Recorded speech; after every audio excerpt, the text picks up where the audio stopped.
Daniel Aguirre, I think. I want to say that's how you say it. Basically asked, hey, how can you find where the the opponent is controlled by AI in Goro, right? Like, how can you tell? Uh, so what I did is I made this cute little script where I think I might have released one or two of these before, but this one is meant to be the dad of all of them, right? Um, it has more simple way to edit controls. It supports multiple games. Uh, it's way less code, surprisingly enough, than like other scripts of a similar nature.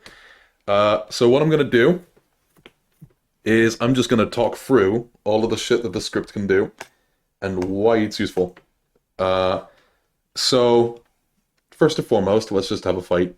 Just start up. The first thing I want to point out is to the right, upper right corner, it says enabled space. So whenever it says, you know, uh, a word and then a little letter, that indicates what key on the keyboard you're supposed to press in order to affect that. So for instance, it says enabled space, so that turns the script on or off.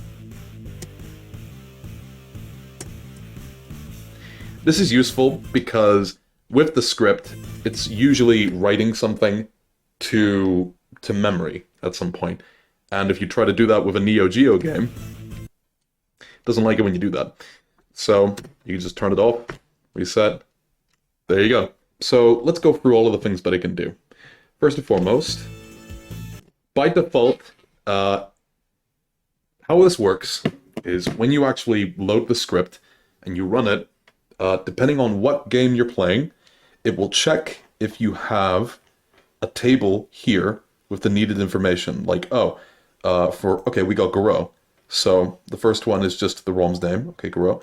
Player 1's unit ID, player 2's unit ID, the timer address value, and how big to write it. So WB is write byte, for instance.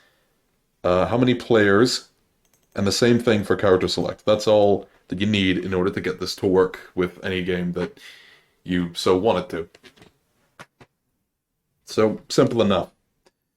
Okay, if we go back into here, where it says P player and whatnot, this essentially allows us to toggle between the data for player 1 or player 2, or 3 or 4 or whatever, in case you're using it for Marvel, but I have a script for that. But anyway, that's not the point.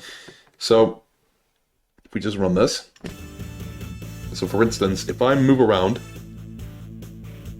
I don't think, yeah, okay, you could see 100, 402 is changing when Rock does certain actions, right? And if we go to P, we jump to player 2's data,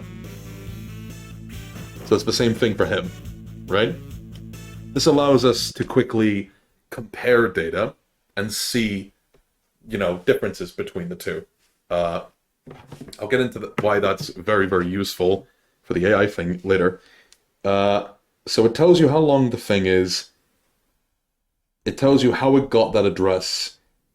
And if we look to the bottom, we see a bunch of useful things that we can do. We can freeze the timers, which is exactly what you think it is. You press C, and that toggles infinite time on and off. Easy enough. Freeze address, what that does is it takes whatever address we're looking at right now, and depending on our mode on the top, where it says mode Q equals byte, it will basically grab whatever is there and blank it, right? And then when we press F again, it'll chuck it back. So if we do this, right? It says 21 FDC. If we press F, mini crap. But notice how it says freeze address, F equals 1, temp 21 FDC. It grabbed that bit of data, and it allows you to shove it back in, right? That's useful for quickly blanking things and just testing it out. Force address is something I'm actually quite excited about because I think it's quite useful. Force address, by default, right, has the value of 0x0 FF. And when you press G, you force that value into wherever your RAM is again. In a similar fashion to when you press F. The difference is by pressing Z, you can actually change what value to force in there, right? So let's say a value is different between player 1 and player 2, and you're like, oh, okay, what if I take that value from player 1 and I shove it into player 2? What happens? That's actually the thing that I was excited about, because I found the AI flag, because we do this. I think it's about here. Yeah. You see this 3, right? This is for player 2. So notice how, the value is 0, 3. He's kicking me, he's punching me. If we go to player 1, it's just 0, 1. Okay, so these values are different. Okay, let's press Z to grab it. We'll go back to player 2. And then we'll press G to force it in. Oh, he stopped moving. And now if I press something with player 2's controls, we have manual control. Look at that. That's why it's useful, Because you get to do shit like that.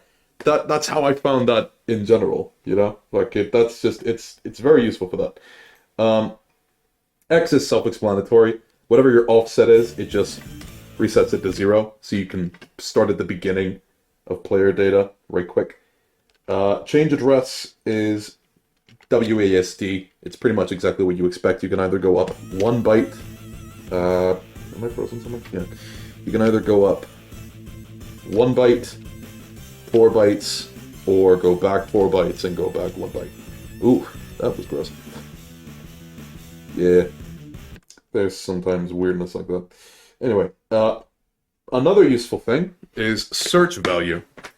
So if we go back into the script, we could see there's a value just called look value. So for games like Street Fighter 3 and Red Earth, oftentimes they'll have 06 as the start of pointers, right? Leading to program data. So what this does is it says, hey, we pressed V, whatever value 0x, whatever value look value is, right? We keep looking for it until we bump into it. So for instance, let's change this right quick to 0x03, because I know that's a value that's in RAM somewhere. And let's reset the script. Okay, so now if I press V, it immediately stopped at the next instance of 03. So this is useful for finding specific values. If we look at this again, we could see all of the buttons have little shorthands saying, what they are. So increment 1 is W, decrement 1 is D. But we can change the button here to something else, and it will work exactly as intended, right? Like, it'll have the same functionality. It'll display in the thing. Like, let's change it to B, right? Decrement 1 is B. So let's, so let's stop this and do it again. Whoa, fucking hell. So now if we look at this, change address, WB, right? So now if I press D, it still, oh wait, no. Yeah. I'm pressing D, nothing's happening. If I press B, there you go. That simply allows you to edit the controls right quick. It's a bit weird to look at, but I think you'll find it fairly intuitive. All of this, you don't need to worry about it. Like, as far as you're concerned, don't worry about it. This doesn't matter to you. All that matters are these. These change the functionality, right? You don't have to touch anything else. Leave it alone. So yeah, that's the data script. Hope you find this useful. Have a good day.